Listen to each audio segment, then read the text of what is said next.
मित्रों, आज की कहानी है हनुमान शिव जी ने आखिर क्यों हनुमान जी के रूप में अवतार लिया था।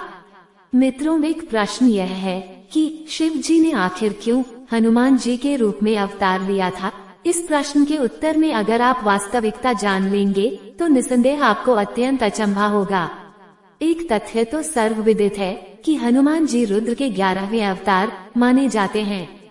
ये कहानी शुरू होती है रामायण के समय से। मित्रों, कहानी शुरू होने से पहले आप लोगों से विनम्र निवेदन है कि मेरे चैनल को सब्सक्राइब जरूर देना। तो आइए मित्रों, जानते हैं शिव जी ने आखिर क्यों लिया हनुमान जी के रूप में अवतार। रामायण में हम जब भी बात करते हैं तो श्री राम जी के साथ माता जानकी, भ्राता लक्ष्मण, वानर राज सुग्रीव और साथ साथ एक महायोद्धा का नाम हर समय हमारे सामने आता है। भक्ति, समर्पण, सेवा, ब्रह्मचर्य और महाबली जैसे गुणों के स्वामी थे वो। भगवान राम और माता सीता के दुलारे थे वो, जो किसी परिचय के याची नहीं है। जी हाँ, हम बात कर रहे हैं महाबली श्री राम दूत हनुमान जी की। अब हमारे समक्ष प्रश्न उठता है कि उनका जन्म कैसे हुआ। उनके जन्म के अनुसार कई बार दो कहानियां आती हैं और शास्त्रों में राम भक्त हनुमान की 2 तिथियों का उल्लेख मिलता है, जिसमें पहला तो भगवान शिव का अवतार माना जाता है, क्योंकि ऐसा माना जाता है कि राम भक्त हनुमान की माता अंजनी ने भगवान शिव की घोर तपस्या की थी और उन्हें पुत्र के रूप में प्राप्त करने के लिए वर मांगा था। तब भगवान शिव ने पवन देव के रूप में अपनी रौद्र शक्ति का अंश यज्ञ कुंड के रूप में अर्पित किया था और फिर वही शक्ति अंजनी के गर्भ में प्रविष्ट हुई थी। फिर चैत्र शुक्ल की पूर्णिमा को हनुमान जी का जन्म हुआ था और पौराणिक कथाओं के अनुसार रावण का अंत करने के लिए जब भगवान विष्णु ने राम का अवतार लिया, उसी समय सभी देवताओं ने अलग अलग अवतार लिए थे।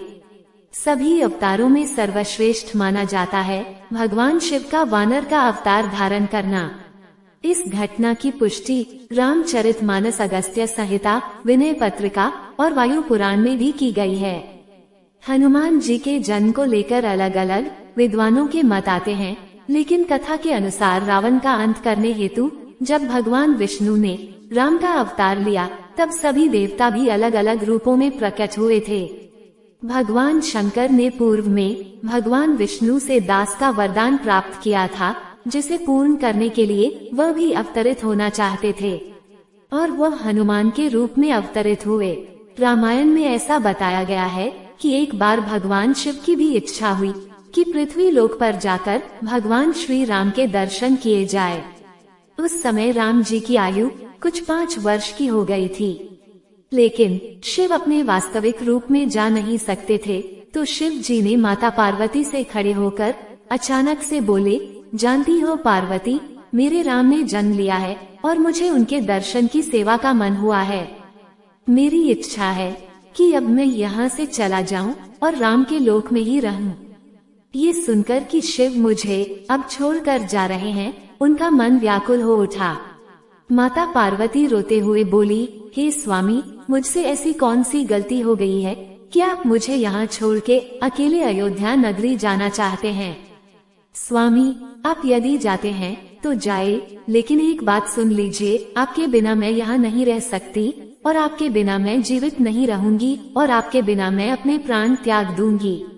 ये सब सुनकर शिव जी को वाकई मालूम हो गया कि पार्वती भी मेरे बिना नहीं रह सकती है और अगर मैं यहाँ से चला गया तो निश्चित ही पार्वती जी अपने प्राणों की बलि दे देंगी। ये सब सोचकर भगवान शिव मोह के चक्कर में फंस जाते हैं और कहते हैं कि पत्नी छल से पति को मना लेती है। यहाँ भी यही बात सिद्ध हो जाती है। एक तरफ माता पार्वती थी जिनके पास शिव जी को रहना था और दूसरी तरफ भगवान राम थे जिनके लोक में उन्हें जाना था, अपनी दास्यता को पूरा करना था। शिव जी ने पार्वती जी से कहा, हे प्राण प्यारी उमा, मैं तुम्हें कैसे त्याग सकता हूँ। तब भगवान शिव ने अपने 11 रूपों का राज माता पार्वती को बताया। 11 रुद्राक्ष की माला जो उनके गले में थी वो उनके 11 रूप है और बोले, देखो पार्वती, इन 11 रुद्र में से एक रूप 11वां आज मैं अवतरित होने वाला हूँ। एक रुद्राक्ष में से एक रूप आज वानर का होगा, जो बाद में हनुमान के नाम से जाना जाएगा, और बाकी 10 रुद्राक्ष से आज मैं मदारी का रूप लेने वाला हूँ। शास्त्र बताते हैं कि भगवान शिव को पूरी जानकारी थी कि वह राम के पूरे जीवन काल को देख कर रहे थे। उन्हें पता था कि जीवन में कम से कम एक बार राम जी को पृथ्वी का कल्याण करने के लिए मेरी आवश्यकता जरूर पड़ेगी।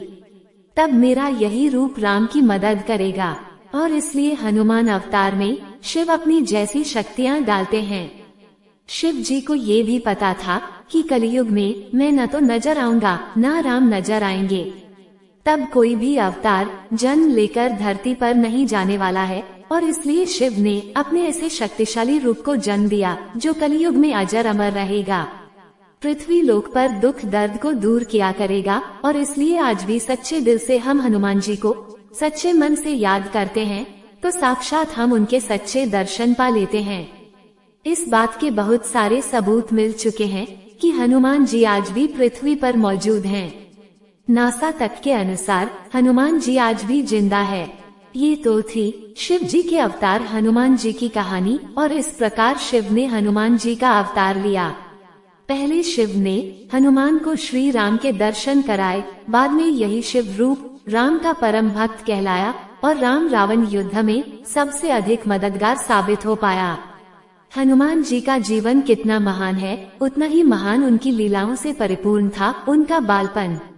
वानर राज केसरी और माता अंजनी के पुत्र होने के कारण केसरी नंदन और आंजनेय के नाम से भी जाने जाते हैं। हनुमान जी को पवन पुत्र भी कहा जाता है, क्योंकि माता अंजनी को वायुदेव की कृपा से ही हनुमान जी प्राप्त हुए थे। हनुमान जी बचपन से ही पराक्रमी और साहसी थे।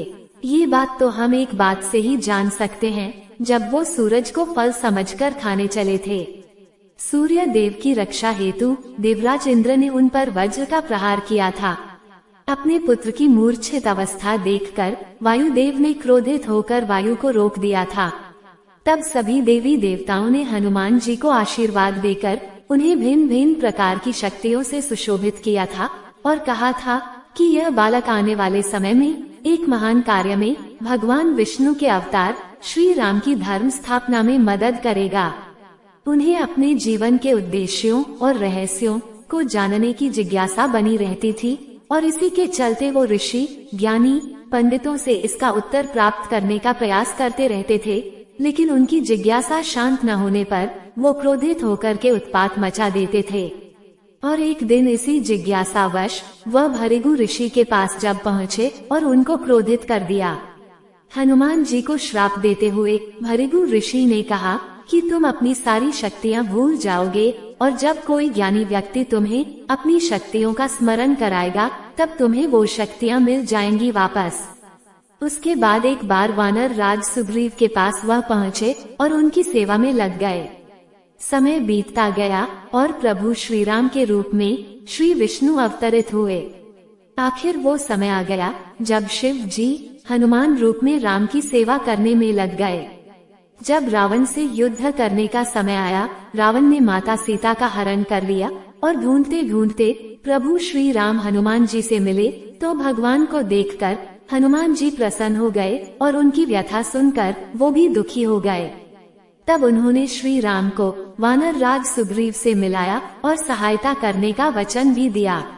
इस तरह से शुरू हुई थी माता जानकी की खोज। चारों दिशाओं में सारे वानर मिलके उनकी खोज में निकल पड़े। तब एक दिन सब लंका की ओर बढ़े। समुंदर को पार करने में कोई सक्षम नहीं था। तब जामवंत जी ने हनुमान जी को याद दिलाया उनकी शक्तियों के बारे में।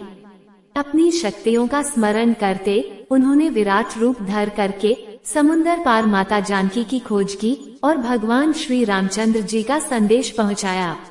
इसी कारण हनुमान जी को श्री राम जी का अनंत भक्त कहा जाता है, और इसी प्रकार शिव जी ने हनुमान के रूप में विष्णु भगवान की दास्ता को पूरा किया।